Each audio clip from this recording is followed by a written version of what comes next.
Hello and welcome. Today we're diving into something that affects so many families but can feel, incredibly complicated. The world of land, inheritance, and tenancy laws right here in Maharashtra. If you've ever found yourself wondering about your rights to your family's land, you are in exactly the right place. And it all really boils down to one simple, powerful idea. At the very heart of land law in Maharashtra is this guiding principle: land to the tiller. Now, this isn't just some old slogan.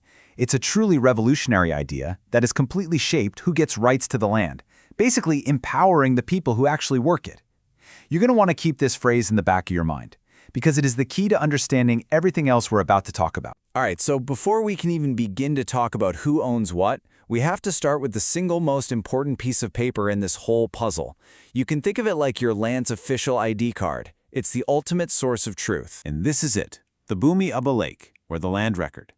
Under the 1966 Maharashtra Land Revenue Code, this collection of documents, and you've probably heard of things like the 712 extract or village maps, this is the government's final word on who owns a piece of land, what rights are attached to it, and its entire history. And here's the bottom line.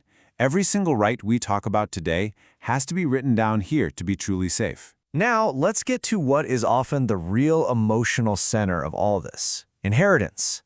This isn't just a dry legal topic. It's really a story about how our families have changed, about social progress, and about a pretty radical shift in who has rights, especially for women. I mean, just look at this timeline. It tells a story of really slow, hard-fought progress. For decades, property rights were pretty much a men's-only club. In 1937, we saw a tiny change, giving widows a limited share. The 1956 Act brought more structure, but the real revolution, that happened in 1994, right here in Maharashtra. The state decided to give daughters the exact same rights as sons to the family's ancestral property from the moment they were born. This was absolutely groundbreaking. The rest of the country finally caught up in 2005 with a national law that also, and this is so important, gave daughters the power to ask for their share of the family home to be divided up, a right they had never had before. So what does this actually look like in the real world? We'll take a look at this. Before 1994, let's say a daughter would have inherited just 80 square meters of land, a tiny piece from her father's personal share.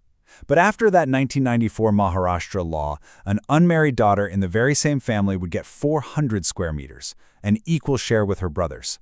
That is a five-fold increase. This wasn't just some small legal change. This was a fundamental shift in economic power.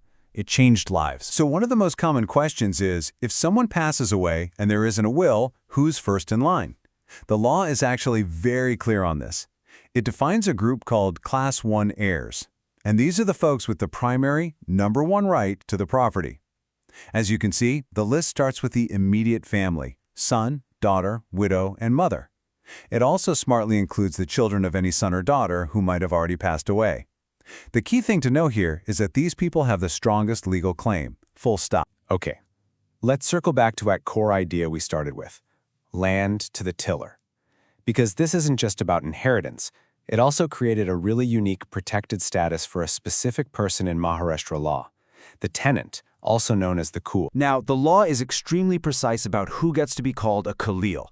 This isn't just anybody who happens to be farming a piece of land. A khalil is someone who legally cultivates land that belongs to someone else, and it's all based on a formal agreement and paying rent. So this wouldn't apply to, say, a family member who's helping out or a hired laborer. It's a specific legal status, and it comes with some very powerful rights. And here's the number that basically protects this entire system: 43. Section 43 of the Tenancy Act puts a huge restriction on land that a tenant gets through these rights. They can't just turn around and sell it on the open market for a quick profit. No way. They have to get permission from a government authority first. And this is so important because it prevents speculation and makes sure that the whole land to the tiller idea actually works in the long run. So, we've gone over all the theory behind these rights, but how do you actually make them real? How do you get your name onto that super important land record? Well, let's walk through the practical steps you need to take. The official process for this is called Varas Nand. First, you have to report the death to the village revenue official, the Talati, and you've got to do it within 3 months. You'll bring the death certificate, and you'll also submit an application with an affidavit. That's a sworn statement that lists all of the legal heirs. Then, it's the Talati's job to do a local inquiry to double-check that list. And once it's all verified, boom, your names are officially put into the land records. This process is the critical link between just having a right and having it legally recognized. Now, when arguments happen, and they do, the Tahsildar is often the key person you'll need to know. This official has some serious authority. They're the ones you can step in to solve disputes over splitting up land in a family. They can order illegal structures on government land to be torn down. They can even grant you a legal path to get to your farm if it's completely blocked by other properties. They're really central to making all these laws work on the ground. So, we've looked at the history, we've looked at the rights, we've looked at the process.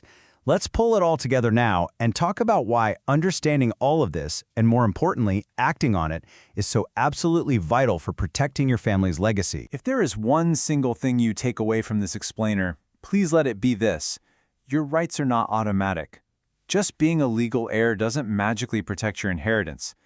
Rights that only exist in theory are incredibly vulnerable. You have to understand them, you have to actively claim them using the right steps, and you have to make sure they are officially on the record. That is the only way to make sure they're truly safe. And that leaves us with a pretty big question to think about. In a world where cities are expanding so fast and families are changing, that connection to ancestral land is changing too. The real challenge for all of us, and for the next generation, is going to be figuring out how to understand these rights, how to protect them, and how to define what this legacy even means in our modern world. Thank you so much for joining us. This explainer was put together by CourtPractice.com, and it's really for general informational and educational purposes. So please remember, this is not a substitute for professional legal advice. For any specific questions, you can contact them directly at thecourtpractice@gmail.com. We'll see you next time.